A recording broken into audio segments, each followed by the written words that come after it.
Okay, family, with all, due respect and honor, I want to welcome you all to Diana's Diary today. It's been a great day, and I hope your day has been good. I'm so happy to see you here this evening, joining our insurance section. This section has been, a great one. When I say a great one, is a section that it was, really well planned to suit this day. That's why I think it is a great one. And our special guest is very, very experienced. He's somebody that I personally know, and I think that he's fit to be on Diana's Diary just to share his knowledge and his experience in the insurance industry. And there's so many things that we can learn from her. So today I'm more than happy to introduce to you the area manager, my one and only personal friend that has, helped me and Gideon for years. He's somebody that we can trust. He's somebody that when we call him, even just a common phone break, the insurance that we've done with him, he will tell you exactly what you need to do. And he's so humble, he's so experienced, very dedicated. He's a family man, and I'll leave the rest for him to tell us, because most of us here, we are youth. We saw his post, the flyer and everything, and we are like, hey, you're better than you drew. Okay, so I'll leave him to tell us a bit about himself. But with the little that I know, Mr. Nee Buckle is a very special gentleman, very, very humble, very down to earth, very honest. You know me, I don't deal with people that are not honest, people that can put their self in your shoes when it comes to money, when it comes to property, when it comes to your sweat. You need people that can put themselves in your shoes and know how you did struggle to make ends meet to get where you want to get. So without much ado, without wasting time, I just want to introduce on our platform Mr. Nee Buckle, area manager for Allianz Insurance. He's got so many companies to himself. Okay, so I'll let him mount on the platform, and you will tell me about that when you get to know him. And I know that after this section, a lot of people are going to get close to him and sign up with whatever you have to sign up. So Mr. Nee, please welcome to Diana's Diary. Thank you so much. When I called on you, this is new to you. It took us like, everyone, all the people that comes here, they are just new to TikTok, and it's not easy. Oh my days! Then I don't even start me off on that. All they know is the Zoom. So it's loving. I feel loved. Thank you so much. And I'm You are welcome, Diana.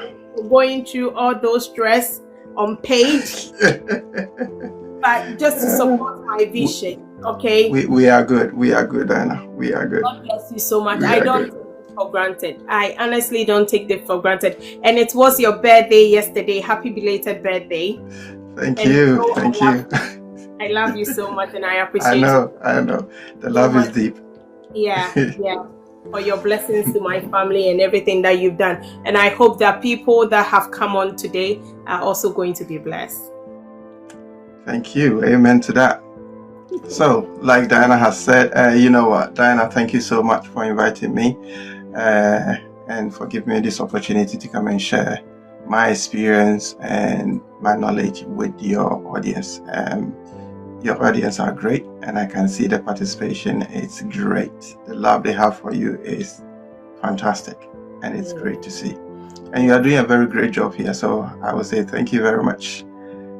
for all that you do and for all you continue to do, and for inviting me here. I'm really honored to be here. Yeah, you did mention unpaid, but you know what? When you're doing things for loved ones, sometimes you have to forget about the money for now. Thank you. Yeah, like Diana said, my name is Nibako. I am the area sales manager for a company called Kalon Financial. Probably many of you have not heard it of them, but we are one of the biggest financial service companies in open work. And open work is one of the largest financial networks here in the UK. Now I work, like she mentioned, my title, area sales manager. I live around London. I live outside London, Essex to be specific. But we don't just service Essex. We service countrywide, so the whole nation. Okay, and we deal with mortgages, we deal with insurance, we deal with trust, we deal with a whole host of other things. When it comes to your pensions and investments, we are here as well for you. But today we are here to talk about insurance and wills. Okay, I'm a family man. I've got 2 lovely children. My wife Jacinta, I'm sure she's watching me somewhere. I want to say God bless you for taking care of this crazy man. Your love, your patience is great, and my children as well, fantastic children. I'm a mentor. I'm an educator. I am a mentor. I'm a man of God. I love God, and you cannot take Jesus out of my mouth, even if it is my last breath. Okay, guys. And I always say to my people, I've got a few families. I got my own family, my wife, children, my blood family. Then I got my church family and my clients who are also my family. And what I'll do for my first family, I'll do the same for all the rest of the families. You do. Okay. So, like Dana has said, I've been with them for years. He's one of a kind. He's one of a kind. Thank you. Thank you. So today, our session, probably, if you have... You know, before you go on your section, here is your first time. And most of the people that are looking at you are 18, 21, 30. Oh, fantastic. Gotten themselves where you are now, most of them. So I want you to share a bit of your background and what really motivated you to be where you are now, so that at least we can put it in our pocket somewhere and push to your position. Okay, so my advice to the young and even to the old. Okay, everything I do, everything I've done, everything I have become now, and if anything I will ever become, the center is Christ.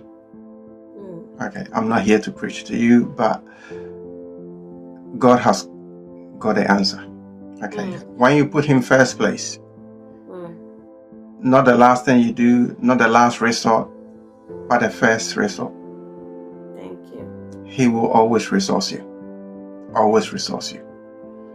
Okay, God has been my anchor, and my background growing up, I can talk a lot, 2 hours about my background growing up, but you know what? But all I can say is put God at the center of everything you do. Yeah. Okay, and this is not phony. This is not me saying something that, oh, how do you do this? Put God first. In the morning when you wake up, before you touch your phone, before you actually check your diary, before you think about anything, just speak to Him. Thank you. And leave the day to Him. Okay. And once you do that, and do that intentionally, no matter how much, even if you wake up late, give Him that time. And I know for one thing, that a time spent with God is not a time wasted. It doesn't take away from you the time that you go to do other things. but actually it propels you and prepares you for the task ahead. He knows what is coming. You don't. Okay, so it's been God. And my background, mainly, I train as a professional teacher. And I've taught not just in the UK, but overseas as well. So I've got over 2 decades of experience in teaching various things. Computer science being the last thing that I taught in the mainstream school before leaving. I teach Ga, I teach Tree. I got courses on that. Okay, and I've been in the financial services now almost a decade now, and started right from the bottom to where I am now as the area sales manager, managing a team of able advisors. I believe a few of my advisors are on this call right now watching. Okay, and like I said, put God first. And the fact that you are putting God first and putting things into God's hands doesn't mean that you should sit there and be lazy. It doesn't work that way, because He says, I will bless the work of your hands. So if you're not working, there's nothing for Him to bless. But when you put your day into His hands and you work hard, He will bless everything that you do. He will multiply. Yeah. You just don't pray. You pray, you work hard. That's and it. achieve our dream. That's it. Work. All right. Thank you very much. You're welcome, Dan. All right. Now we can go on. All right. Okay. Now, I know I do say this a lot to my youth, and because there are youth here, I'm going to mention it again, that as Christians or as people of faith, okay, there is this saying that, have you ever all heard about the saying, you fake it till you make it? Fake it till you make it. Fake Okay. it. Yeah, fake. Be fake. Yeah, fake things until you make it. So look like you got it until. Faking, like I want to be a doctor, so I should fake that I'm a doctor. Something like that. But to me, it doesn't make sense. But as people of faith, I'll say, you know what? We faith it. Okay. Faith. Faith. We faith it. Okay, faith. Until it is manifested. Okay. Okay. So dream it and have faith and have high expectations that it's going to happen, and it will happen.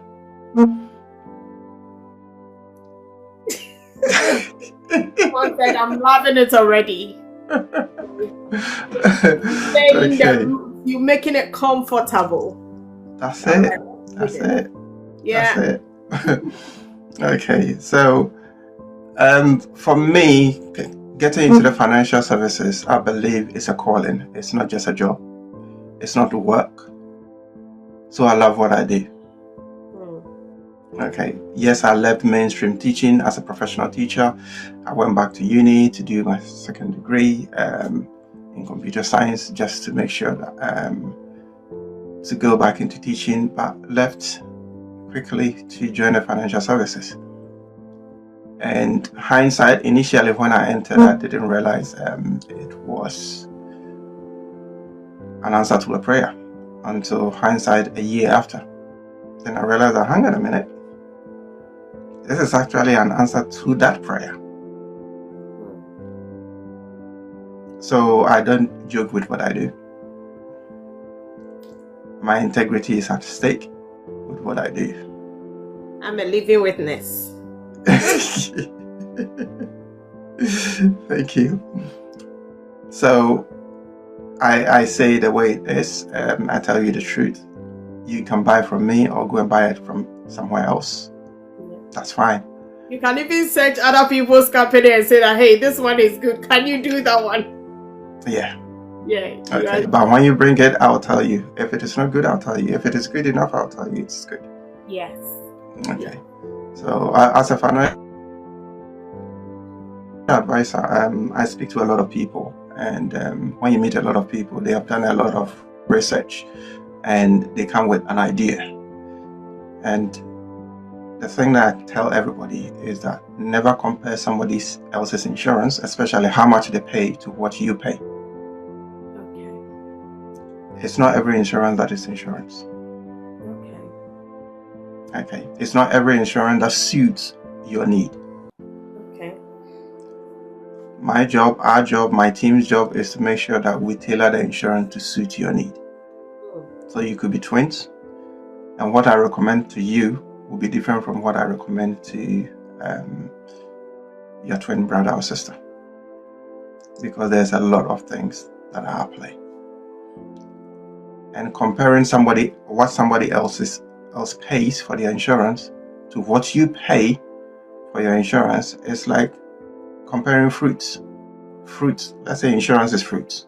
Okay, I like to use this analogy. So fruits, there are so many different fruits, right?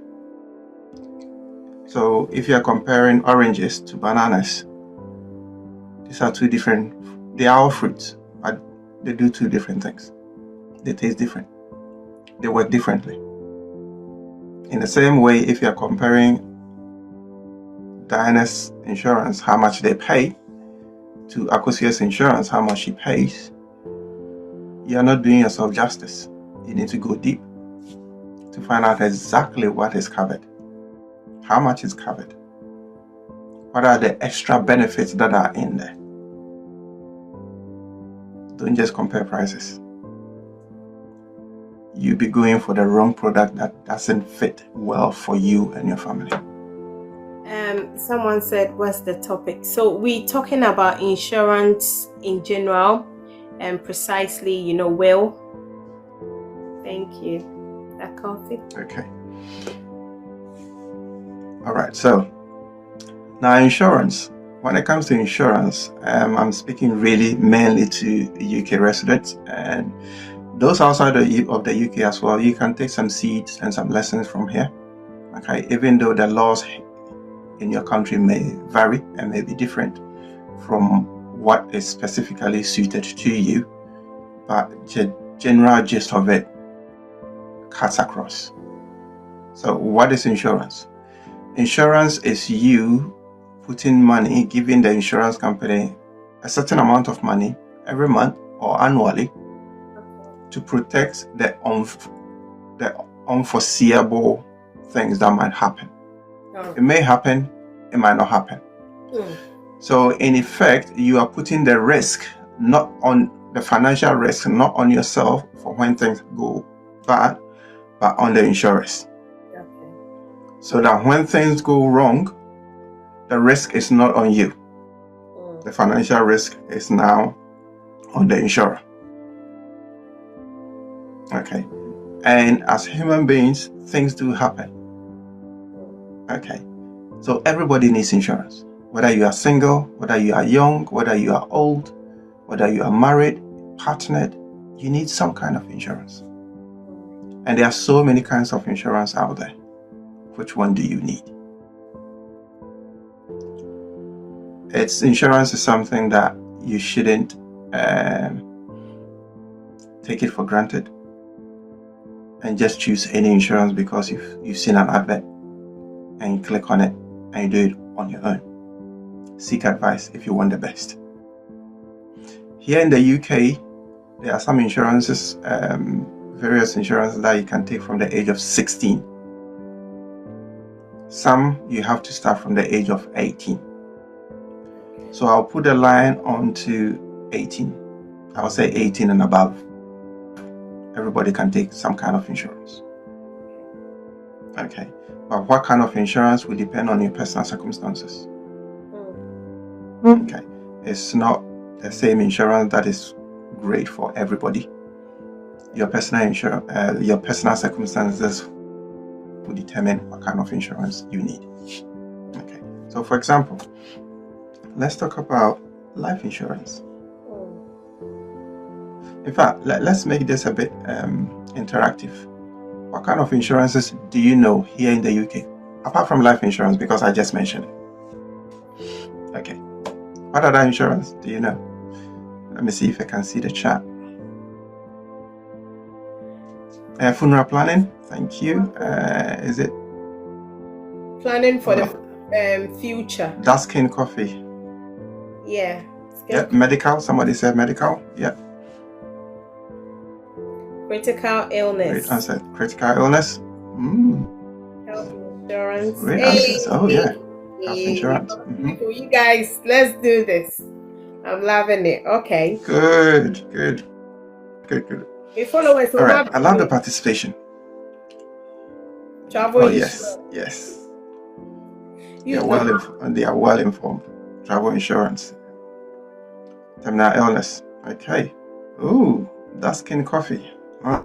Yes, that's good coffee. You know a lot about insurance. I think she has asked a question already. Before you started, she has asked you a question, but I think you please keep putting your questions as he goes along, and after he finishes, he will answer all the questions. So I love that. I love property insurance. Yeah, property insurance. I like that. That coffee has been in insurance she's done an insurance for herself for more than 15 years, and she has asked a question, but as we go along, I'll let you answer them because they are bringing their question, which I'm loving. Yeah. So keep great. Okay, so I see all the answers here. Good. I love the participation. Okay, life insurance, we got all these kind of insurances. Yes. Gadget insurance, and all that. Okay, we've got all these. Okay, but sometimes you ask yourself, do I need all these ones? Home content insurance is there. Yeah, somebody just mentioned it. Business insurance, public liability insurance. Okay, now to take any of these insurances, it is, like I mentioned before, it's not something you should take lightly. You should seek professional advice. Okay, you don't have to come to me, but find a professional to make sure that they are honest and truthful about what they are doing. And also, there are two levels of professionals. Okay, there are those who give advice, who are licensed to give advice, and there are those who are not licensed to give advice, but we both sell. Okay, now those who are not licensed to give advice, if you go and you say I want life insurance, they'll give you life insurance, but there are certain things they will not legally be able to add onto your policy for you. There are certain extra benefits that you lose out on because you need advice to add those extra benefits. Okay, and because they are not licensed to give advice, they can't give you. Even if they know about it, they can't tell you about it. Okay, because of SCA regulations and things like that, they are not allowed to do it. Okay, so that's the difference between coming to somebody like myself and my team, where we are licensed advisors. So we are licensed to give advice. Okay, as opposed to going to any other person who is selling insurance. So I give advice, we give advice, they sell. Two different things. Okay. So with things like life insurance, a lot of people know about life insurance. So I'm going to start with life insurance. Now, life insurance is an insurance that you take for yourself for the benefit of your loved ones. So for me, I call it love insurance. Love insurance because you love. If it's not because that will prevent you from dying, for example, or it's not because it's going to benefit you personally whilst you are alive. Okay, majority of the time, you, the person itself, you don't benefit from it, but it's your loved ones who benefit after you pass on. So like somebody mentioned, there was a quote somewhere that I read. It said, life insurance is not taken out so that you will live, because you will live, but it's so that the people you leave behind will live. Okay. Yes, every life insurance, dark skin chocolate, dark skin coffee, you did mention about terminal illness. Every life insurance In fact, majority of the life insurances here in the UK has got a terminal illness cover in there. Okay. Majority, about 98%, if not 100%. Okay.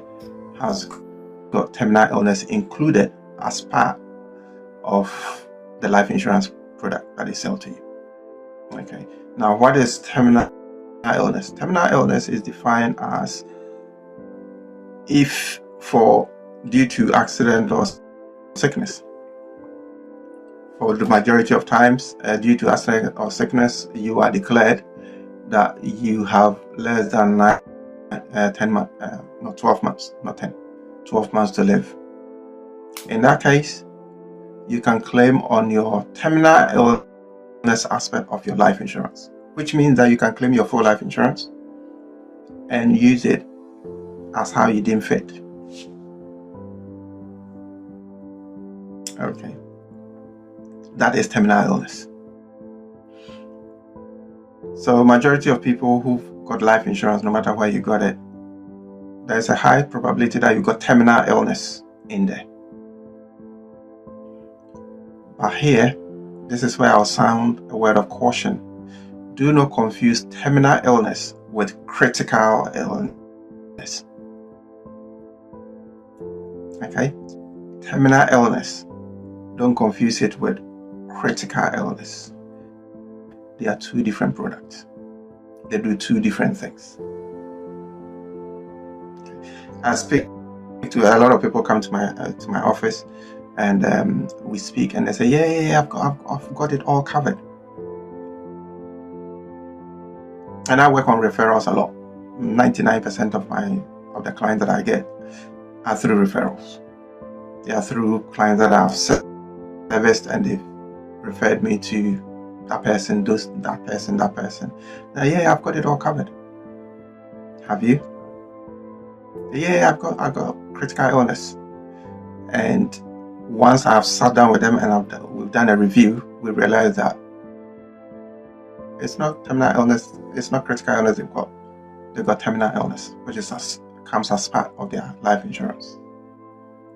These two things do so different things. So now that I mentioned critical illness, I'll let you know what critical illness also is about. Now, critical illness is the kind of cover that covers you should you be diagnosed with certain critical illnesses. Just to mention a few: cancer, strokes, heart attack,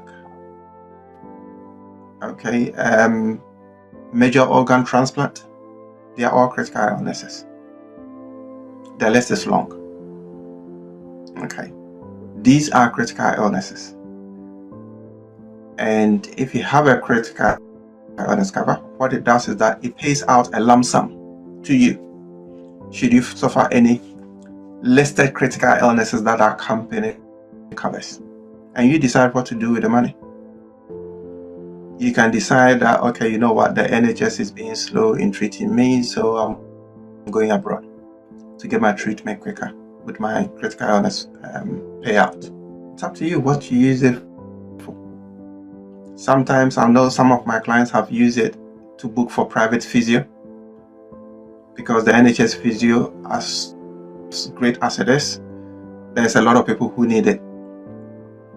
So they ration it, and they wanted to get better quick.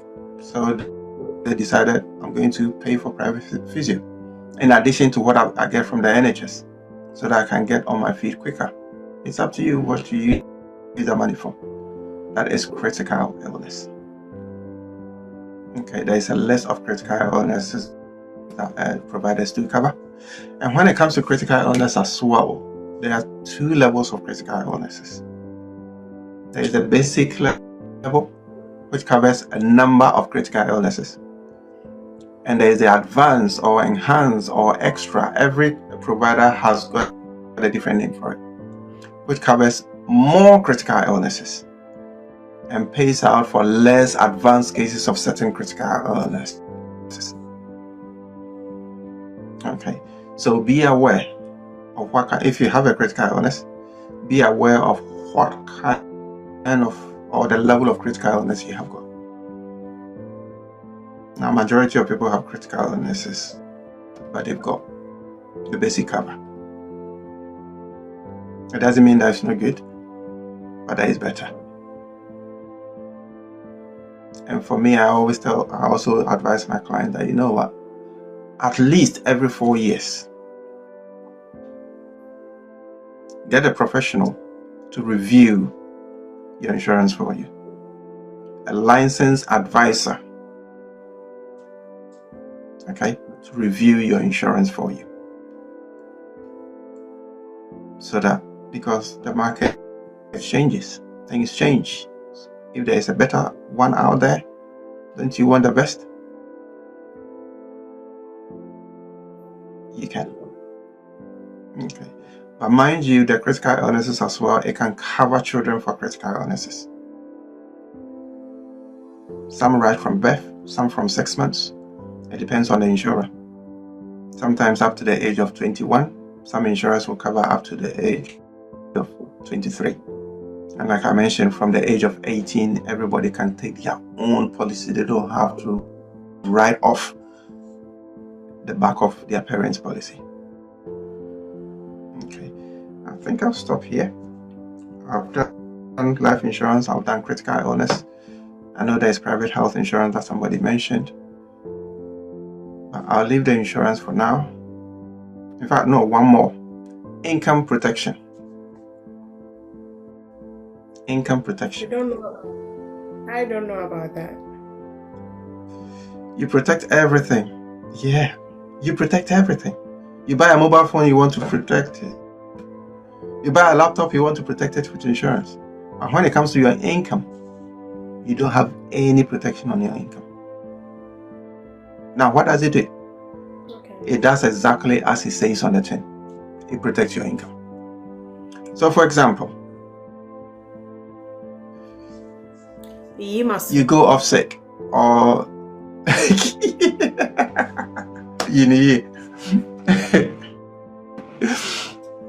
you are working. Okay. And let me say this, majority of people don't even know the kind of sick pay package they got at work. Which I advise. In fact, one of the first TikTok messages I put out there was interview questions. When you go to an interview, make sure you ask them what is their sick pay package. Okay. What is your sick pay package? A lot of the times I ask my clients and they are like, oh, I've never been sick, off sick, so I don't know. Really? You want to be off sick before you find out? That alone can give you a heart attack. Okay. Now, income protection is the kind of insurance that protects your income. So if you are off sick for a long term, let's say 6 months plus, due to accident or sickness, mainly, okay, and your employer has stopped paying you, and that is very key. If your employer is still paying you your full salary, insurance will not pay you. Okay. But once your employer has either reduced your salary or they've stopped paying you, and doctors are still saying that you are still not fit to go back to work, you don't have to force and go and kill yourself, which I've seen so many times.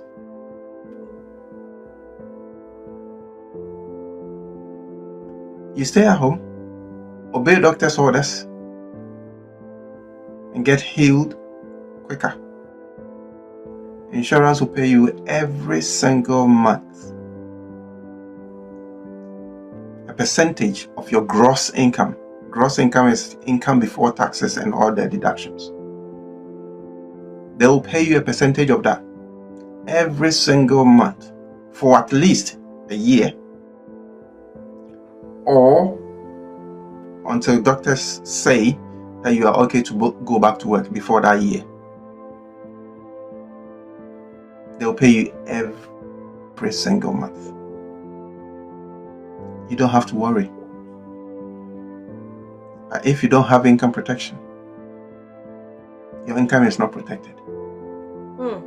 So it means that if accidents happen or long-term sickness happen, and your job You don't get anything. decide not to pay you, that's it. You have nothing. Yeah, we know our benefit system is great at best, but those who know. Why do you want to rely on the government and the benefit system when you can get something better? Income protection. Okay. Now, when it comes to insurance as well, there are so many a few benefits that you can get with your insurance. Now, it's not every insurer that provides it. It's not everybody that will get it. But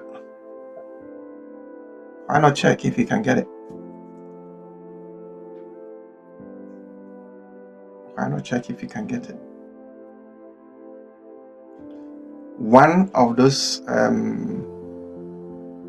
benefit is what I call, or we call, premium waiver or waiver of premium. Okay. It's an extra benefit that you can have with your life insurance or your critical illness cover. Okay, or even your income protection. Now, what does it do? If you were unable to go to work due to accident or sickness, okay, or sometimes there are other things as well that if because of those things you are unable to go to work, your monthly premiums, so what you pay to the insurer every single month, you wouldn't have to pay it. Usually after 6 months, you wouldn't have to pay. Insurers will pay themselves, but you still be fully covered. Okay. So let me give you an example. Let me give you an example of one of my clients who passed away, I think, a couple of years ago. May his soul rest in peace. He had different insurances with me. And unfortunately, he suffered a stroke. He went to work. As he was coming back home, he suffered a stroke.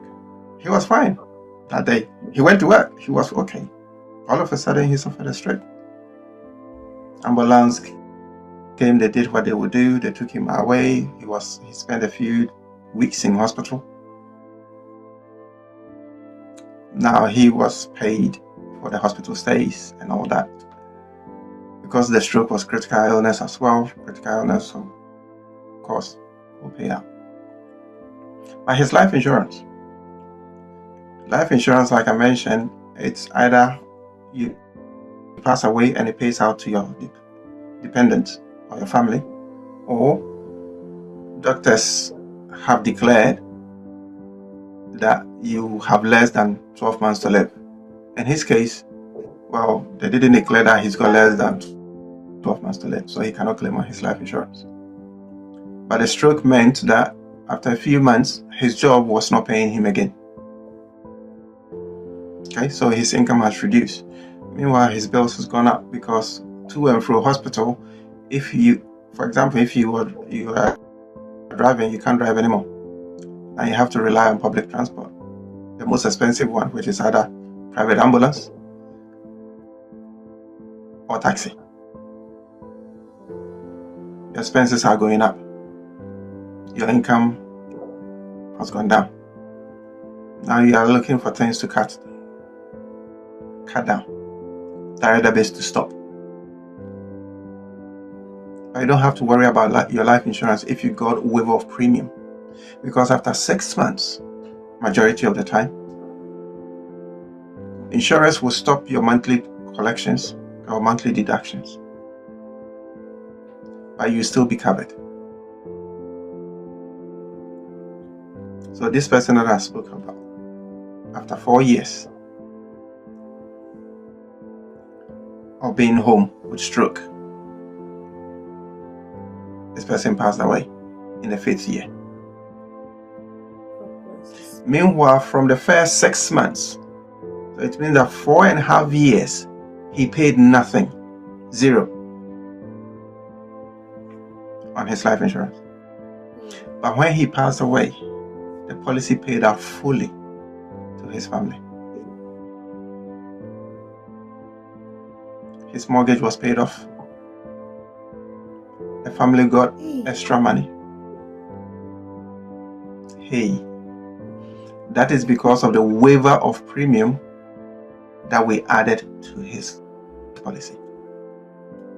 And it was accepted at the time, so it was cool.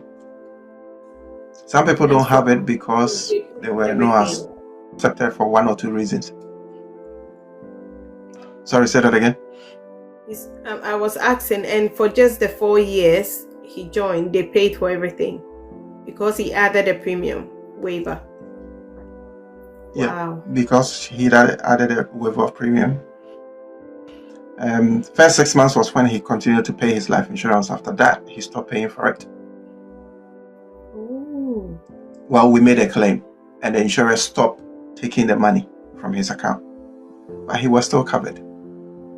Every now and then, insurers will call him and to check up on him to see how he's doing, whether he's still off work and all that, just to check in to see how he's going and things like that.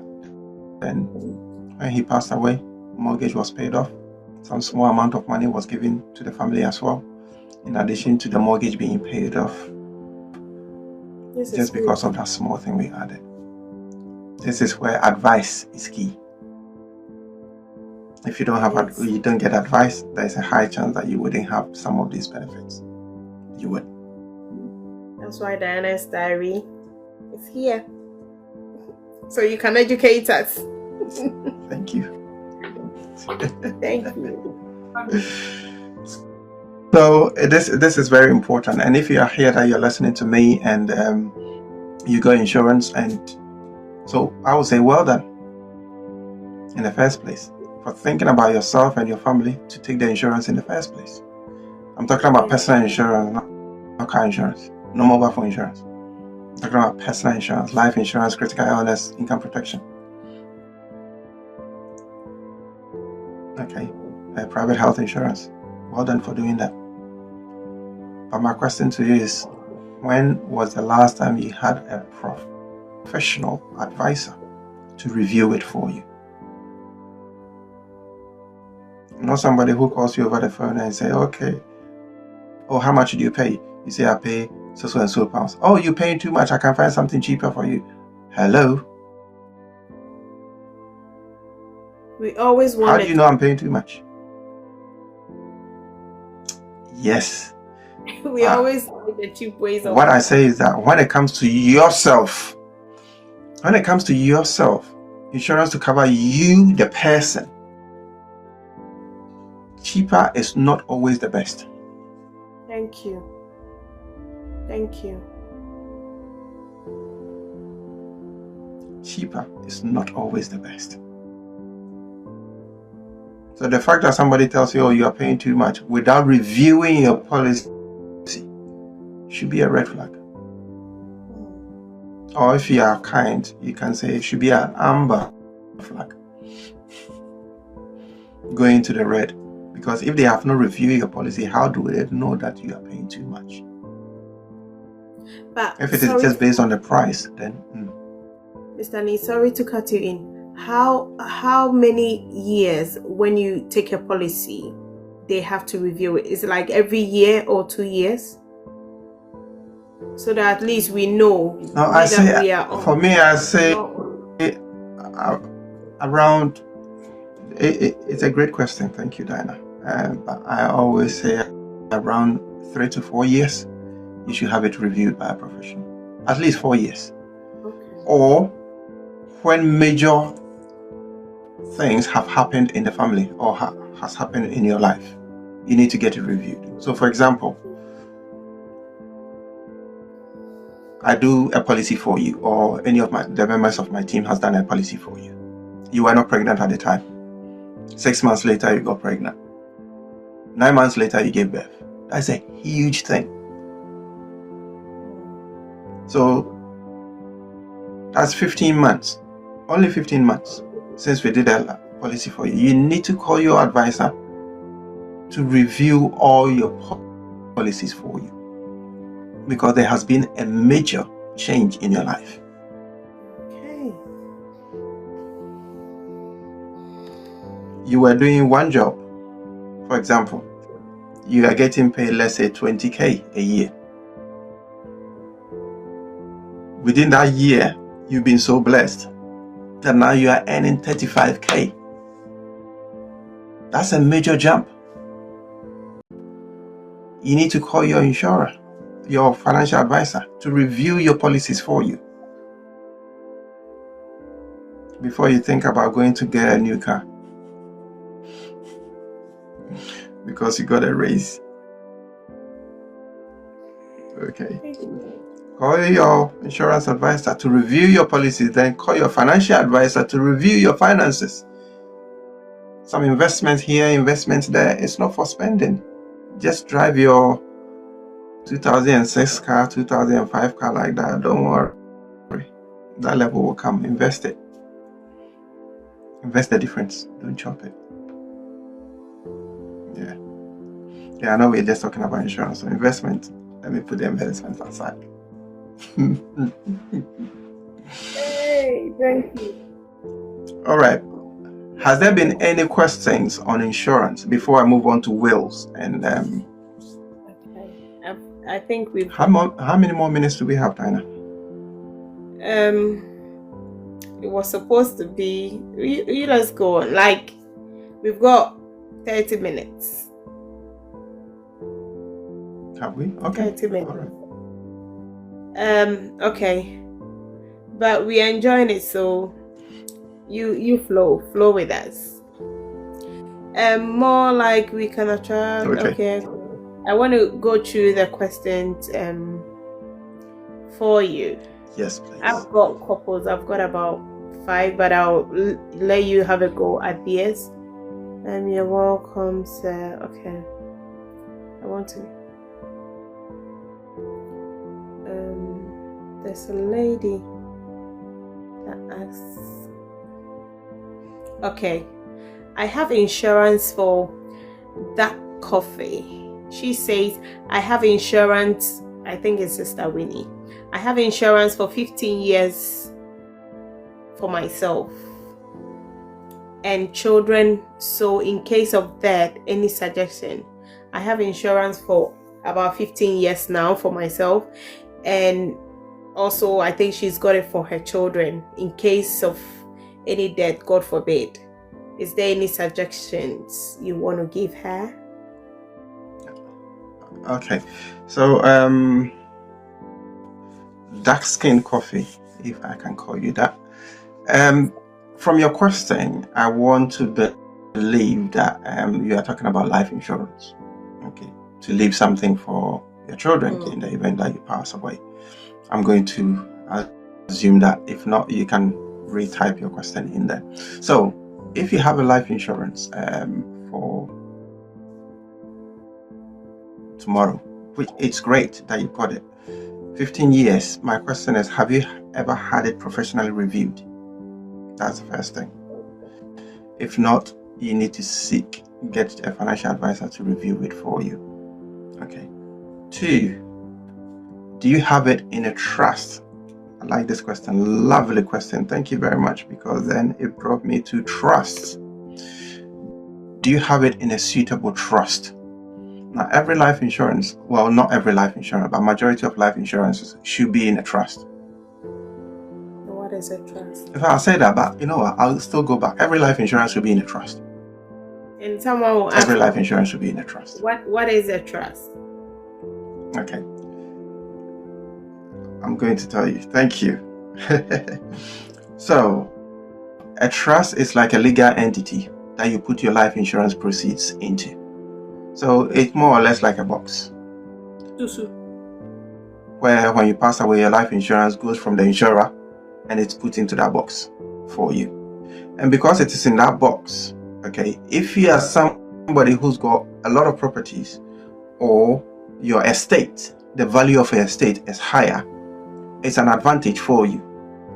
Okay. Because that money that insurers pay is not counted by HMRC as part of your estate. It stays outside your estate, which means that at the moment, according to UK laws, there is no inheritance tax liability. The laws might change. and you should, don't take my word for it, you should get yourself a tax advisor who can, because when it comes to inheritance taxes, it is very complex. They can give you more details. Okay, but when your life insurance proceeds are in a trust, at the moment it stays outside your estate, so there is no inheritance tax on the proceeds. That's one. Two, it makes sure that the policy pays out quicker. 3, as it's paying out quicker, it pays out to your intended beneficiaries. So the people you want the money to go to, potentially, they get the money and they get it quicker because you name beneficiaries, you name trustees. So trustees are the people who actually take the money and look after the money. Then beneficiaries are the recipients of the money. So trustees will take the money and give it and share it out to the beneficiaries. Having said that, a trustee can be a beneficiary as well. Nothing stops them from becoming a beneficiary. Okay, and it can be anybody that you trust will be able to take care of the money if you are not there. Okay, so if you have a life insurance, it's great. Make sure that it is in a trust. But if you have done it with any financial advisor or insurance advisor who is licensed to give advice, putting your policy into a trust is part of the advice process. We advise you on that. It's part of the advice process. So make sure that it is in a suitable trust. Now somebody will hear this and will say, okay, yeah, I'm going online, I'm going to search for trust and do it. Do it yourself, by all means. But when it's wrong, it's wrong. And I've known people who've passed away, and because they didn't have the policy into a trust, it meant that the policy didn't pay out as quickly. Now, it has, for this person I know 2 people that happened. The trainer who trained me on this course, I never forget, he said it took them 3 years. 3 years for them to get the insurance payout because there was no trust. They had to go through a process called probate, and the probate took 3 years to come. And without a probate, insurers are not going to pay out because it was not in a trust. They don't know who to pay it to. The only person they know is the person who is dead. So are they going to ask the dead who they should give the money to? No. The only way they will know who to give the money to is if your policy is in a trust. Yeah. So for them, it took them 3 years. Then, because the money was so huge and the estate that the person left behind was huge, they had to pay over £80,000 inheritance tax on top of that. So it meant that the money that came in the end, they got less because they had to pay inheritance tax on top. All these delays and this money paying could have been avoided if they had done a simple trust. Simple. Okay, so if you got a life insurance and it's not in a trust, you need to seek advice. So it's a matter of urgency. Thank you. Mavis also asks, is the lump sum that you spoke about given before diagnosis or after diagnosis? When they are giving you the lump sum of money. Mavis, why would any insurer give you any money if they have not seen the diagnosis? Because if the thing has not happened, and that is what you are insuring against, you are insuring against that something that might happen. So until it happens, until the diagnosis, they don't know that it's going to happen or it's even happened. The only evidence, you put yourself in the shoes of, there is a huge financial company. Okay. You've been employed and your job is to give out the money to all our customers. How would you know who to give what amount of money to? You need evidence. And the evidence is the diagnosis from the consultant saying that this person has been diagnosed with so and so, and it is at this level, and that is what will inform you to say, okay, are we going to pay half? Are we going to pay an extra on top? Or are we going to pay the full amount at this point? So that evidence is needed. So the evidence of that diagnosis at all time will be needed before a payout is given. Okay. All right. Thank you very much. That coffee again, she's asking, I haven't claimed for 15 years. What step should I take in order the question again. I haven't claimed for 15 years. What steps do I need to take before any death or terminal illness happens? God forbid again. Yeah. Great question. Thank you. Just get it reviewed. Get it reviewed. Make sure that it is in a trust if it is a life insurance. Get it reviewed. Make sure that you've got all the other benefits. After listening to you, that was what I was thinking. I can see that it should be. Yeah. Okay. It's in a trust. Fantastic. Well done. Okay. Majority of people's life insurance is not in a trust. But my question is, what kind of trust is it in? What kind of trust? What kind of trust is it in? It should be in the right kind of trust to benefit from inheritance tax liabilities. Okay. If it is in a wrong trust, yes, money will be paid out, but it could still attract inheritance tax. So just make sure that it is reviewed and you got the right kind of trust. Thank you very much. Lady Mavis, thanks for joining us. She is asking, can you move your insurance from one company to another? I think yes. Okay. Now moving, it depends on what you mean by moving. Moving your... Because every insurer, you got it cheaper somewhere. Like I said, when you are changing insurers for any reason, the reason should be beneficial to you and your family. Thank you. And it shouldn't just be about price. Okay. The benefits that you are getting, so mainly it should be about the benefits, not about the price. Thank you. Make sure that the benefits you're going to get is better than what you are on at the moment before you move your insurance anyway. Okay, thank you. Okay. May again, move your insurance anyway. Yeah. Lady May again, she says, why does the insurance payout always involve taxes and court delays? Okay.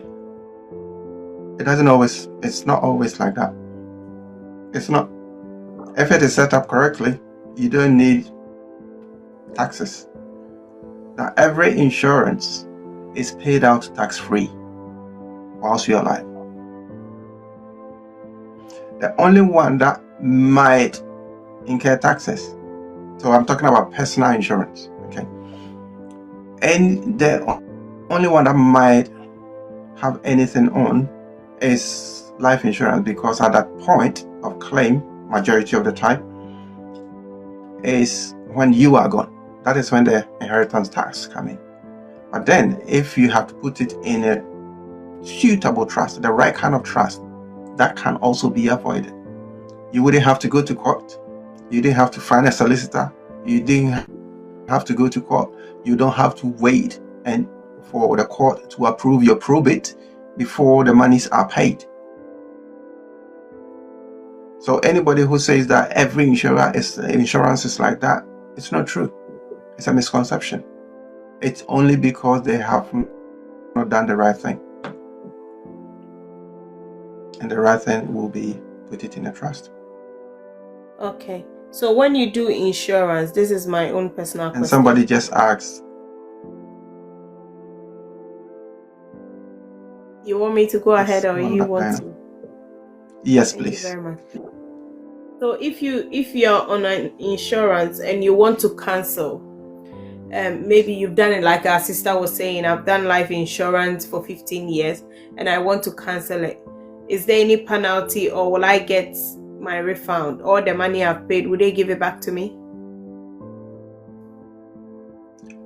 That would be a simple no. Hey! Because majority of insurance in the UK, they say there is no cash in value. Now, let me give you an analogy. You're paying, let's say, for argument's sake, I don't want to put a number, but let's say you're paying £1, for example, okay, for insurance. Okay. And in the next year, so in a whole year, how much would you have paid? £12. Okay.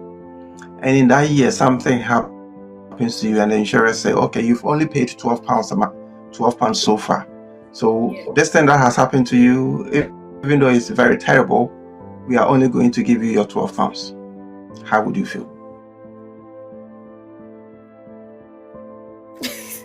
Dana, this is a question to you. How would you feel? Insurers will say, yes. You say, what is it? Then why? It's not worth it.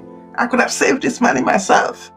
Yeah. Meanwhile, you wouldn't have been able to save because you would have used part of that £12 for McDonald's or something like that, or a cup of coffee somewhere. Okay. So in the same way, you are paying £12. For argument's sake, you paid £12 for the whole year, but within that year, if something had happened, insurance, because they took the risk on themselves, they will be paying you a lot more than that £12. Someone said you have to pay till thy kingdom come.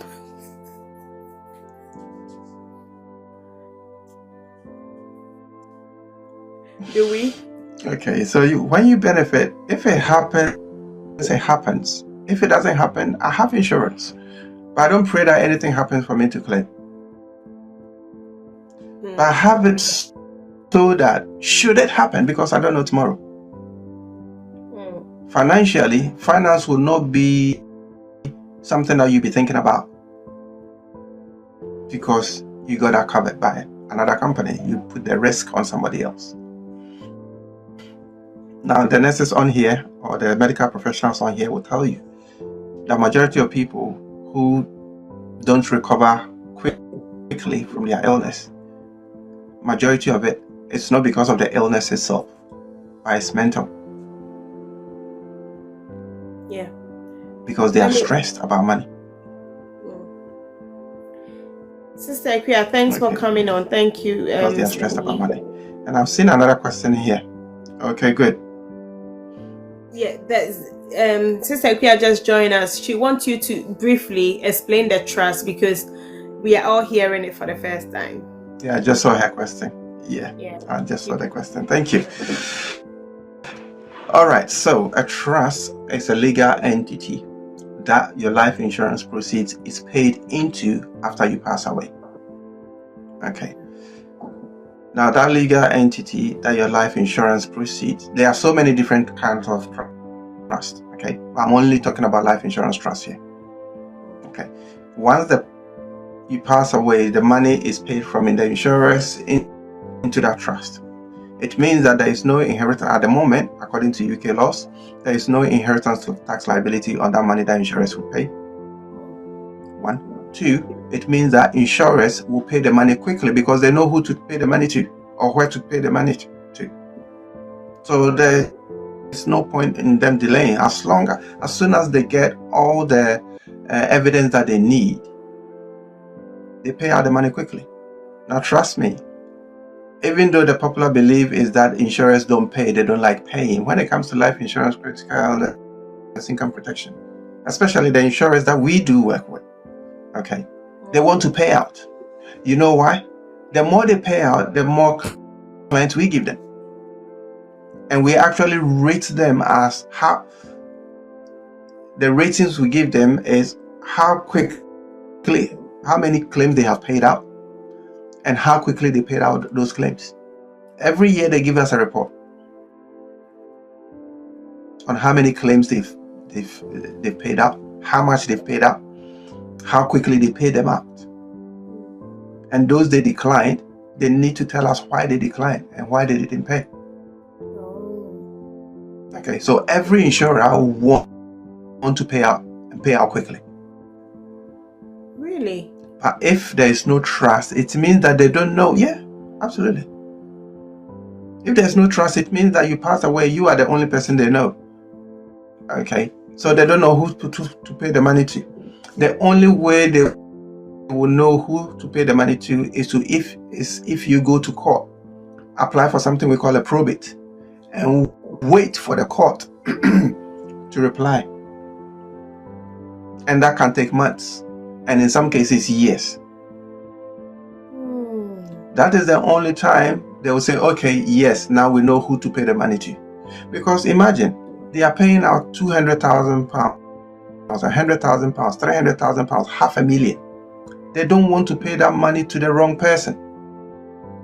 What if they pay to the wrong person and tomorrow the right person comes and say, oh, I'm the person that you're supposed to pay the money to? They will be in serious trouble. They will go bankrupt. So they want to make sure that they are paying the money to the right person. Now I'm talking about life insurance, critical illness, income protection. So personal insurance. I'm not talking about car insurance. That is another conversation altogether. Okay. So yes, they do pay out. They want to pay out. But if things are not put in the right places, then it's difficult for them to know who to pay their money to. And the trust as well protects you. So money is paid out quickly because trust knows who to pay their money to. It protects them from inheritance tax liabilities. And the money goes exactly to who you want the money to go to. Mr. Tani, thank you so much for coming on. I know that most people, especially we that are on, and I'm speaking on behalf of we,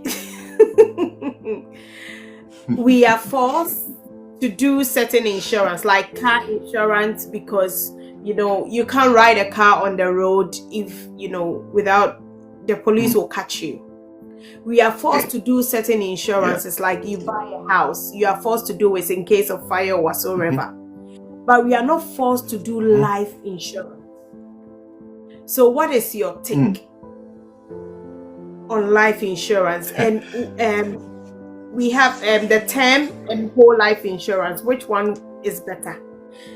Because I've realized that this life insurance, before coming on, to be honest, I was reading about it because I said this life insurance, some people have been chasing me and say, but I think it's not. If you do the right, trust, and like you are saying, if you go in with the right company.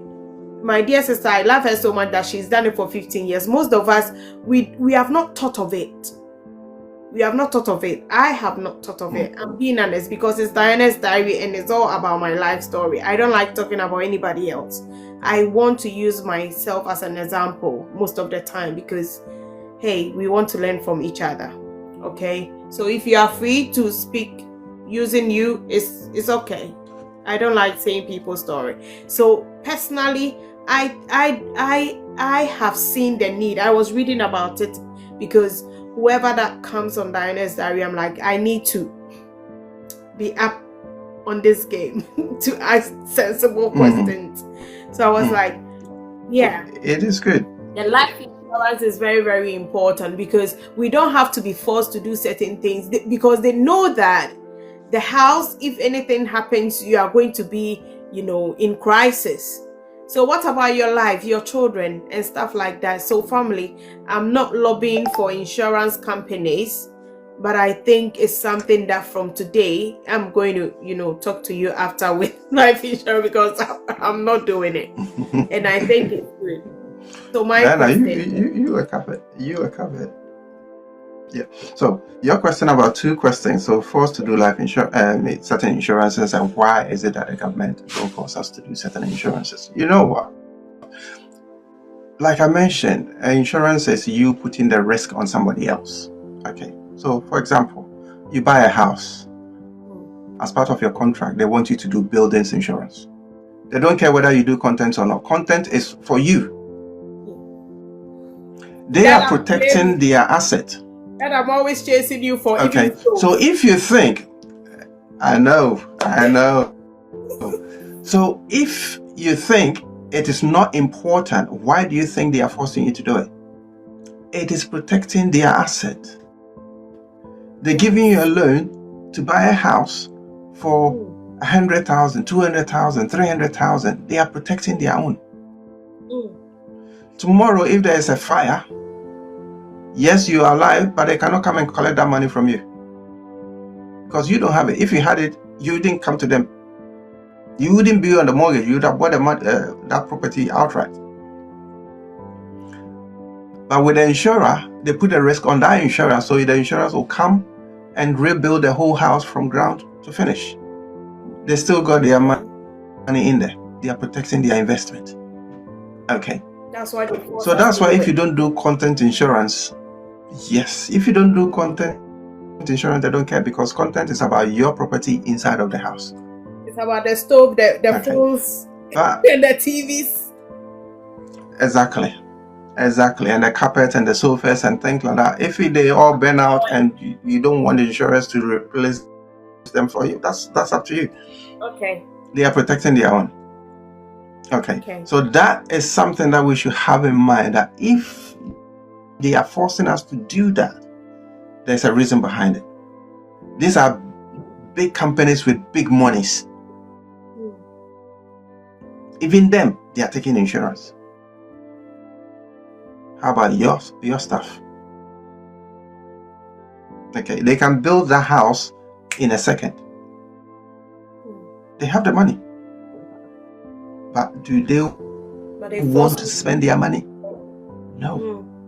That is why they force you to insure it. Okay. Now, a lot of people,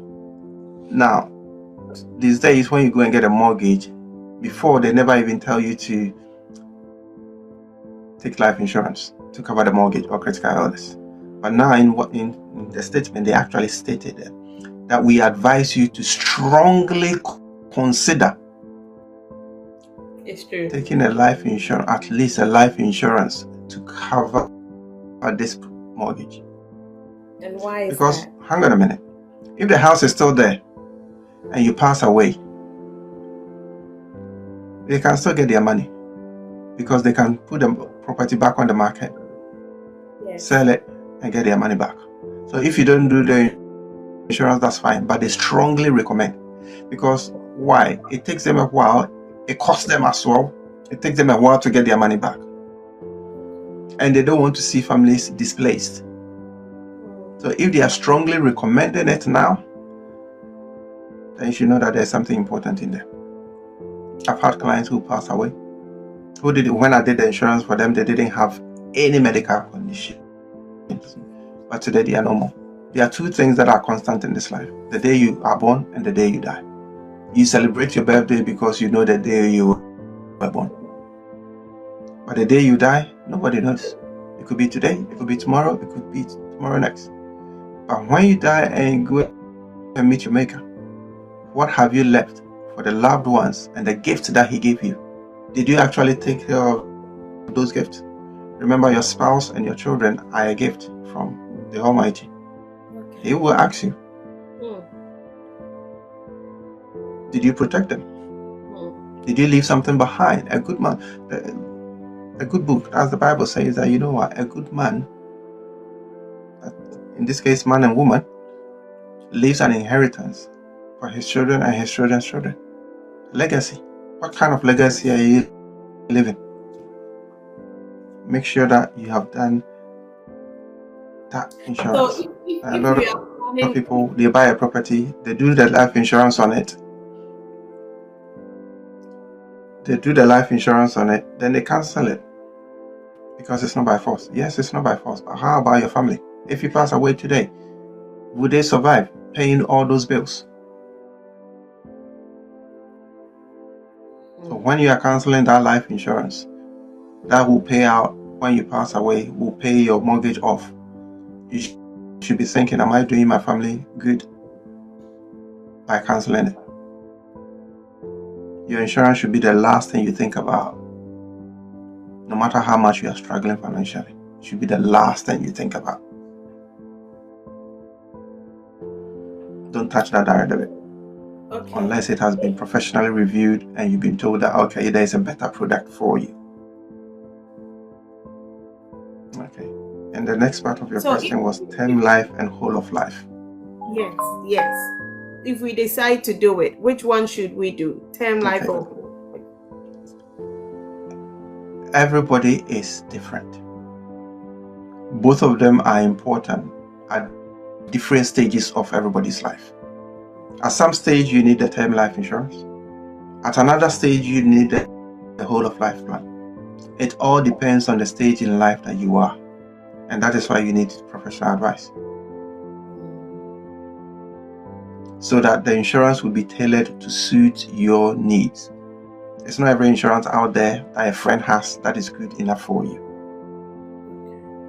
Seek advice. And the one last thing I'll add to that is a lot of people have got this misconception that because they got existing illnesses, there's no insurance here in the UK for them. That is not true. I can tell you for certain that everybody has got some kind of insurance that will cover them. Everybody, no matter what health condition you got. But Mr. Ni, I have a friend. We can find you one. Okay, but I have a friend that unfortunately have this terminal illness, but going for the insurance is costing her a lot. Let's say I will be paying £30 because I don't have any sickness of whatsoever. Like you are saying, you are recommending.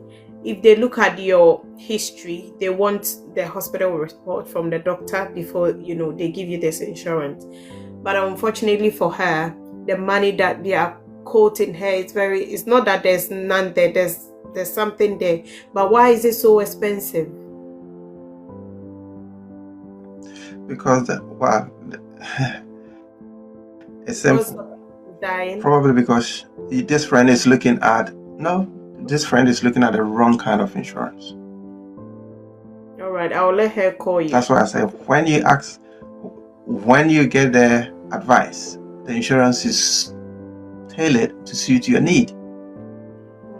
So you who have a medical history or a sickness or something, there is some kind of insurance for you. There's others that are not for you. Because everybody is talking about this kind of insurance, it doesn't mean that is the kind of insurance you should go and take. So you're probably asking the wrong question or asking for the wrong kind of insurance for you. This is where advice is key.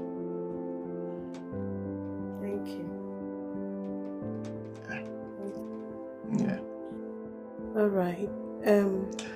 Somebody just asked, so what is the difference between insurance and savings? Yeah. These are two different things. Oh. Yeah. Am I back? Yes, please. Thank you. Yes. Somebody just asked, what's the difference between insurance and savings? These are two different products. Savings, you put in your money somewhere, expecting a small interest on the money, and you can access it at a certain period of time or anytime you wish. Insurance, it covers you for unforeseen circumstances. And when those things happen, insurers will pay the amount they have promised to pay. That is the difference. Someone is also asking, there are so many companies. What is the best way of making sure that insurance company is legit? How do we know that? I think, Diana, you turned it to me. Your camera just went off. Again, simple answer. Seek advice. Seek advice. There are so many companies, like you said, yes. And every company has got their own terms and conditions. Now, you cannot sit online and check all their things. Even one insurance company's terms and conditions, you cannot sit down and check. Even if you can sit down and check, the terminologies and the jargons in there, would you understand them? Would you know what it means? Seek a professional advice. It's just like you having a mechanical problem on your car.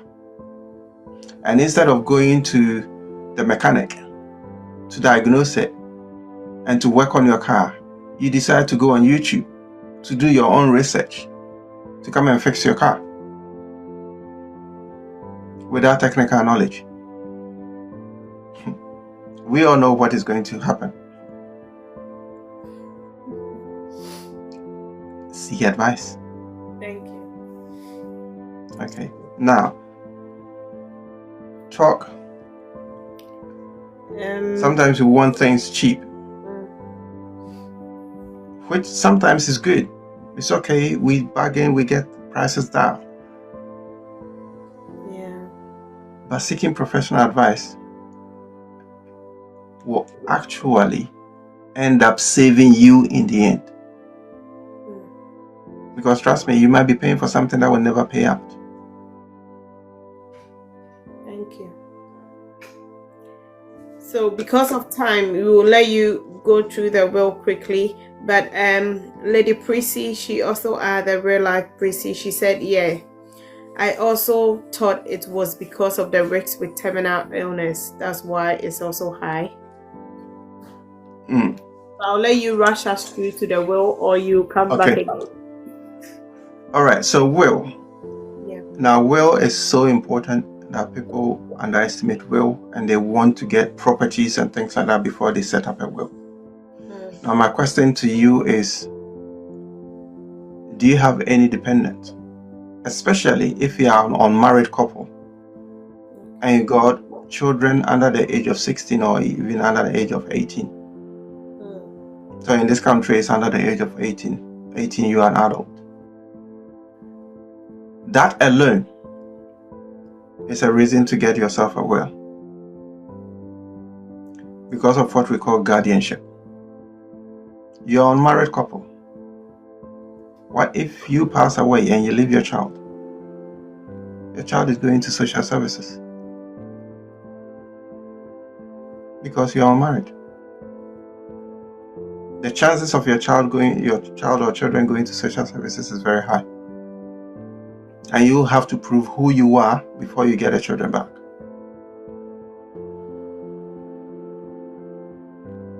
And that alone is a reason why you both should get a will. Okay. And appoint guardians. You can appoint each other as a guardian and add more people, so that tomorrow, if anything happens to you, it doesn't have to be death. I've seen people suffer accidents, go through accidents, and been in hospital for months. In that case, you need somebody to take care of their children. Mention those people in the will. If there's no will, you are an unmarried couple, first thing they have to go to social services. The other partner will have to come and prove who they are, whether they are okay to take care of the children financially and all that before the children are released into their care, because they want to make sure that the children will be okay. It's not just by a word of mouth. You have to prove it. But if it is documented in a proper will, that seals the case. They will go to the people you want them to go to, or you want your child to go to. Okay. That's a good enough reason to have a will. Thank you. You don't need a property to have a will. Okay, simply put, a lot of people, when I don't have a property, I'm not there yet. So no, you don't need a property to have a will. You have a child under the age, you need a will. Thank you. Thank you. I have a question. Yesterday, we had the opportunity to speak to one of the property investors, one of the senior managers, and he was talking in terms of, getting a property for a buy-to-let. And when you are managing it, you can manage it yourself without involving, like if you're a first-time buyer, you can just manage as if the distance is not that far. Yeah. But you can do an insurance in case people are staying in and you don't know. That's right. So what kind of insurance? Because he didn't know. I was like, okay, today when you come, we will ask you. Yeah, there is insurance. We can take for that. There is the right kind of insurance that we can do for landlords. As long as you are renting, you are a landlord, you got a separate insurance for that. That can actually also take care of your rent. So if somebody moves out all of a sudden, you are not liable to, because you still need to pay your mortgage. The lender will not wait. Okay, but insurance is there to cover that rent. They can cover it up to 6 months of unoccupancy. Yeah. If you have the right kind of insurance, it will cover it. But it all depends on the right kind of insurance. Like I said, seek professional advice. If not, you can go online and get some, but it's just some. And as to whether it's going to cover what you think it's going to cover is another story. Yeah. Okay. Any question? I can see a question here. It says, can you take out, I think, sheet 24/7? Can you take out multiple insurance in all different categories? Life insurance, critical illness? Absolutely. You can take multiple insurances. They will all pay out. The only one insurance that you cannot take multiple, I'm talking about personal insurance, okay? Like life insurance, critical illness, income protection. Now, among these three, the only one that you cannot take multiple for it to pay out is income protection. You can take 10 different income protection from different companies. Doesn't matter. You are throwing your money away. Only one of them will pay. Okay. But you can have 4 different life insurance from different companies. That's fine. They might all pay. Okay. But income protection, don't. If you got 2 from different insurance companies and you think, oh yeah, I'll take some from here, I'll take some from here, so that at the end, when I'm sick, I'll get more than I was even being paid when I was working, it's not going to happen. Just one. They will find out. And when they find out, and if they have already paid out money to you, they will claw that money back. You will pay back. So income protection, you only need one. But it should be regularly reviewed to make sure that it still fits your budget, it still fits your income, your new income, and so forth. Okay, so she 24/7. I hope that answers your question. Okay, but I always advise that you have a folder, okay, in your house where you put all your insurance documents in there. So if anything should happen, everybody knows where the insurance documents are. Or else, if they cannot find the documents and they don't know which insurance company you got your policies with, how are they going to make a claim? Okay, you paid for something that when you need it now, nobody can make a claim. Africans in particular, I'll say that because I'm African. Yeah, we have this, I'll not say we, I'm not part. People have this mentality, superstition, that when they tell their family about their life insurance, they are going to die. Stop it. Snap out of it. Oh, and I watch a movie somewhere, and as soon as the person told them they have life insurance, they were killed. So that, come on, that is just an excuse you are giving yourself so that you don't take any responsibility for the people you are going to leave behind. I say it as it is. I'm sorry. It's an excuse. Snap out of it and do the right thing. If you wouldn't do it, that's fine. Don't use that excuse. Just say you won't do it. Okay? Just say you won't do it. This is really, funny. Anyway, someone asked a very important question. I love that question. Sister Mavis, she says, can you do an insurance here in UK to cover properties outside UK? I love this. Okay. Now there are few companies that does that. A majority of companies don't cover properties outside of the UK. So can you Having help? said that, there are specialist insurers that we can refer you to.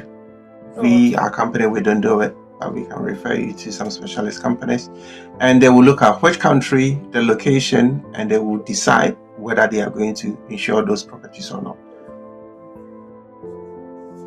Yeah, but we don't do it personally in our company. What I mean. All right. Okay. My other question, yes. With the income protection insurance, what I want to find out from you, I used to work, and when I came to this country, as a healthcare assistant. I worked, I think I had a lot of money in there because they were paying me. And I've left that company for about 8 years. How would I get that money back? Because they gave me a letter that had the sum of money that the company had paid me and what I also had in there. I've lost the letter. I can't find it anymore. But anytime it comes to mind, I'm like, hey, Tizikawe, how do I get that money back, or it's going to be in my pension? How do I trace that money? Okay, yeah, you know what? Even though we are not talking about pensions, I've got pension advisors in my team who will be able to advise you and help you to do that. It's not lost. No pension is lost. Some people have had 15 different jobs in the past, and they don't even know how much is in what pot. Don't worry. Okay. Yeah, my guys will sit you down. We'll trace all of them and see whether it is beneficial to bring them together into one pot or leave them as where they are and just keep track of them. Because sometimes, now this is by no means financial advice, sometimes it will cost you more to bring them together because of exit fees and things like that, because of how it is structured. And sometimes it's better that you bring them all together under one pot. But it's, like I said, it's on individual basis. So once they sit you down and they have a look at what you've got, what you don't have, they will look at what is best for you, basically, and do that and advise you. Yeah. So, like, if I want to claim for damages in my house or something and I've done an insurance, how am I going to prove to the insurance company that there's a damage and stuff like that? Usually they do Thank you for that question anyway, but usually they do ask for evidence. And evidence can be in picture forms, taking photos and things like that. Okay. And sometimes another question that I do get a lot is, how do insurance know? How do I prove that I bought this thing for this amount, or I bought this thing when it's been stolen or something like that? Again, some insurers will take pictures. So you have old pictures with your family. Let's say it's a television, for example. Okay. Or let's say it's a Rolex watch. Okay. You've gone to parties, taking photos with you wearing that expensive Rolex watch and things like that. So when it comes to claim, let's say it's been stolen, you were burgled and it was stolen or something like that, and then you are making a claim. They're like, okay, what is the proof that you had that in the first place? Where did you buy it from? Do you have the receipt? Sometimes just pictures with you wearing that jewelry is enough for some companies. It's enough for them to say, okay, yeah, actually you actually own that, and they can make an evaluation and pay you based off of that. Okay, so I always tell my clients, you know what, things that you don't have, even if you have proof of purchase, keep them somewhere. Keep the physical copy, keep the digital copy as well in the cloud somewhere. Take photos of you using those items. Keep them in the cloud somewhere. You never know when you need them. Thank you. My last question. With the car insurance, yes, always is the liability and the comprehensive. Mm-hmm. In terms of collusion or whatsoever, which one would you advise us to take? To be honest, this will be a personal thing, because I don't deal with car insurance at all. Okay, I don't deal with car insurance at all. But for me personally, I always take comprehensive insurance. Comprehensive, because why would you take third party? The price difference is not that much, really. So, do you really want to chance it? It means that you really don't understand the insurance you're taking. You're just taking it because the law is forcing you to take it. And I know there are a lot of people, if the law was not forcing us to take it, they wouldn't have taken any car insurance. They would drive without insurance. But think, yes, you've driven for 10 years, no accident. But think that the accidents, that is why they are called accidents. It's not always your fault. Okay? It could be somebody's mistake that can cause you an accident, and it will still have an impact on you. So why chance it?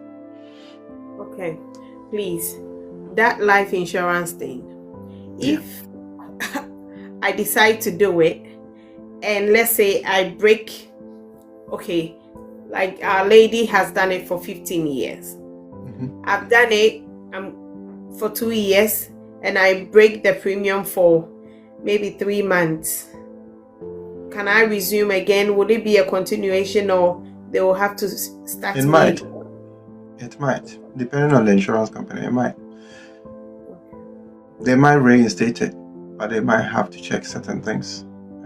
Sometimes they will check if your health is still the same as you when you took it, before they reconsider it, because you might have cancelled it and now you've gotten a scare or a diagnosis, and you think they are going to diagnose something, so now quickly you come to put it back on so that you get a claim. Insurance company is not Father Christmas. Simply put. Okay. So they will check. They sometimes will check. If you've broken it for a while, they will check and say, okay. But majority of insurance, after 2 missed payments, they will cancel it anyway. You will have no protection. Okay. So insurance is something that you don't joke about. Make sure that you are paying for it. Why would you even miss your direct debit? Yeah. Thank you. If you know you are going to miss your direct debit, don't even come to me. Direct debit, like if you are paying off your insurance. No, I'm telling your audience and everybody listening to me. If you know you're not going to take your insurance serious, and you're going to miss your direct debit on purpose, don't even call me. Don't contact me. Oh, please. All of them are going to contact you after this. Because, please, guys, Mr. Nee, I've been with him for, quite a long time, about 6 years, guys. And he's very honest. Listening to him, he's very honest. He knows his stuff. He's the manager, and he's a very busy person. In case you call and you get a missed call, he'll call you back. He's always, Absolutely. A very, very busy man. That one I must tell you. There's a question here, Mr. Nee, please, before you go. I know your wife needs you. I've seen it. Okay, you want to, Our Lady Prissy. She says that if both the policyholder and the beneficiaries die, who gets the life insurance payout? Oh, wow. Wow, that's a loaded question. The policyholder and the beneficiaries. If it doesn't want that now, that is why you have trustees, then you have beneficiaries. Okay. The risk comes when you just put one trustee, say a spouse is the only trustee, and the same spouse is the only beneficiary. And as a married couple, there is a high chance that both of you will be traveling together. So God forbid, if there is an accident, there's an increased chance that both of you might pass away at the same time.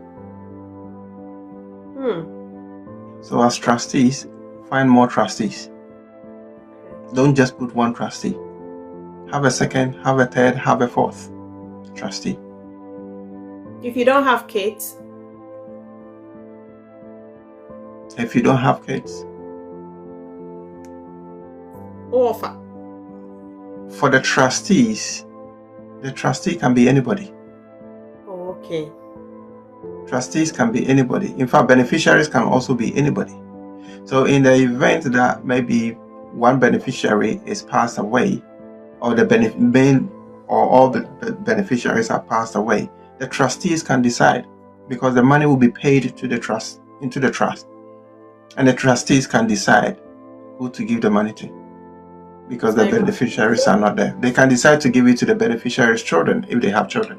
If not, they can distribute the money to the rest of the family. So what's the difference between the beneficiaries and the trustees? Okay, so now the trustees are, let's say, the custodians of the money. The money is paid into the trust, and the trustees have control over the money. So it is their responsibility to take the money out of the trust and now distribute it to the beneficiaries. So the beneficiaries are those who will get the money finally. Okay, and having said that, a trustee can also become a beneficiary. I.e., you and your husband, your children, okay, your life insurance, your husband is a trustee, and he is a beneficiary. You can have a second trustee who will be a very trusted friend of yours. Then a fourth one, who is another trusted friend of his, or another family member. So in the event that, let's say, you and your husband all pass away, God forbid, okay, there's two other trustees who the insurance company can still pay the money to. Okay. Now, even though the beneficiaries, your husband was one of the beneficiaries, his share can be passed. The trustees can decide that, okay, his share will be shared equally to the other beneficiaries who are still alive. So once there is a trust set up in place, the money always goes somewhere. If it is set up properly, the money will always go somewhere. It will not be left with the insurance company, or it will not be left as an unclaimed money. That is why trust is very important. Is insurance, Sister Ipia just asked, is insurance being in a trust similar to having named next of kin? No, it's not. It's not. I know I've heard a lot of people who have done that and they say, yeah, I've got a next of kin. It's different. It's different. Insurance trust is the best. Naming next of kin is no. It depends on the insurance company. But majority of insurance companies don't know anybody apart from you, the person whose name is on the policy. Okay. Yeah. That skin coffee. She said we haven't answered her question, but that skin, I don't know the question you are talking about. Please, is it possible to retype it again? She said, my question, please. She was telling us she has one last question. My last question, please. We haven't seen it, darling. I'm going back. Okay. While she tries to type the question, Mr. Nee, please, can you type your? Is it okay? Anyway, whoever that needs support when it comes to life insurance, when it comes to insurances or whatsoever, I'm more than happy to recommend him to you. Okay, when you call, just mention my name for a discount and for a special treat. Thank you. Yes. So your handles, please, if you put it out there so that I think I sent it to you. Now, to be honest, you know what? I'm a very novice when it comes to TikTok. Okay, so please, guys, pardon me. I don't even know how to type anything in here. But I think I sent you something on WhatsApp today. Yeah. Okay. You can put it in the chat. So if you are looking for me on LinkedIn, my name is Godfrey Buckle. Godfrey Nee Buckle. Godfrey with a Y at the end, no D. Okay. You'll find me there. If it is on Instagram, it is Nee Buckle. I believe I'm the only Nee Buckle on there. So NIIBUCKLE. The only Nee Buckle on there. On Facebook as well, I'm there as Nee Buckle or Godfrey Buckle, Insurance Advisor. That's on Facebook. Here on TikTok, my personal handle is also there, Nee Buckle 6. He just joined. Yeah, Nee Buckle 6. Okay, you can see me on there as well. So follow me on Instagram and on Facebook, and we can continue the chat from there. Please. we are all going to follow you, Nee. Okay, I think Daskin's Coffee said trustworthy person. I don't know whether that was a question or... Like when you were talking about the beneficiaries and the trust. Oh, okay. Yes, you need to get somebody that you can trust. And the trust also is something that you can always change. You can amend. You cannot remove the trust, but you can amend the trust. So let's say you put somebody there as a trustee. Tomorrow you don't trust them anymore. You can just kick them out and put somebody else there. All right. It can be that flexible.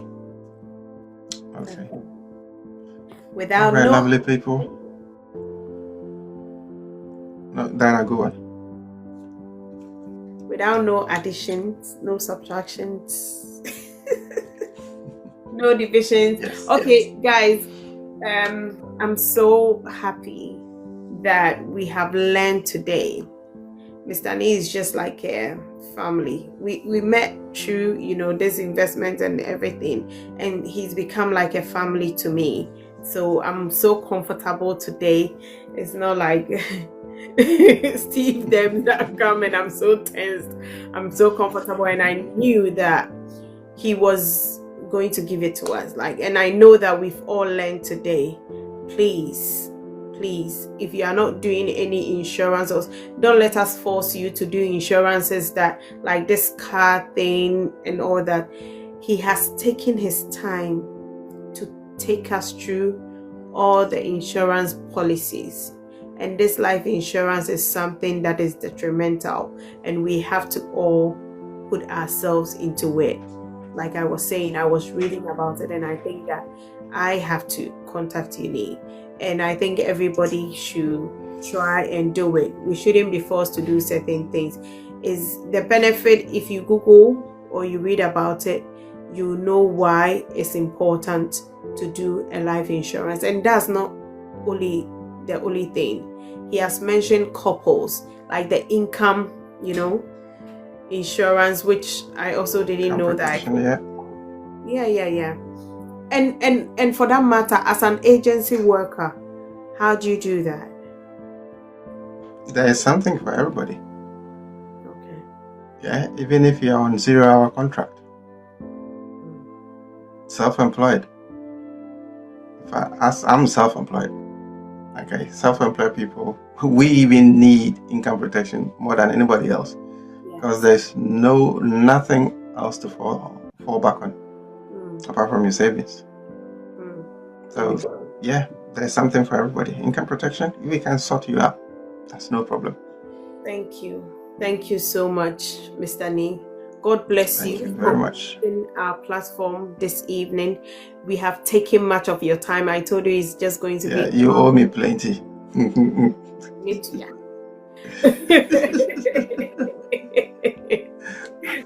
You said it's going to be an hour. Maybe wifey is still waiting for you. But guys, God bless you. I can't thank you enough, Mr. Nee. I really appreciate. You are welcome. When I call on you, you can come back to teach us, or No worries, every time, anytime. Thank you so much. Anytime. We are so grateful, and all of you that came on today, I do appreciate you and thank you for your support. Even though we are just going to put it on YouTube afterwards so that everybody can benefit. And the whole idea of Diana's Diary. We just want to give out the knowledge. We just want to give out the information. We want to empower. We want to uplift. We want everybody, all of us, to grow successfully. Because if we all have this knowledge, I don't think we will be stuck. So that's why Diana's Diary is all about. But when we do lives like this, it's an opportunity for us to ask our personal questions, okay? So that's why we do this live session, and you can ask our special guest the questions and you will be helped. Aside that, I still have their contact numbers. If in case you are stuck somewhere, you want to start, an insurance, and there's something baffling your mind, just reach out to me and I'll be more than happy to give you their contacts. Thanks for coming, Sister Ikuya. Thanks for coming, Sylvia. Thanks for coming, Sister Jacqueline. I appreciate all of you.